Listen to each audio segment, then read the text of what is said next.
సిద్దిపేట నుంచి హైదరాబాద్ వెళ్తూ ఉండగా మార్గమధ్యంలో ఉన్న గజ్వేల్ పాతూరు కూరగాయల మార్కెట్ను మాజీ మంత్రి హరీష్ రావు సందర్శించారు. ఈ సందర్భంగా హరీష్ రావు రైతుల దగ్గరకు వెళ్లి ఆప్యాయంగా పలకరించి వారి బాగోగులు అడిగి తెలుసుకున్నారు.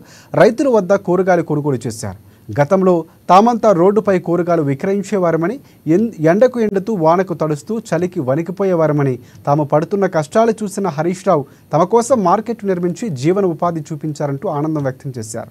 నమ్ముకున్న జనాలకు ఏ కష్టం వచ్చినా ముందుండి తీర్చిదిద్దే నాయకుడు హరీష్ రావు అని అన్నారు.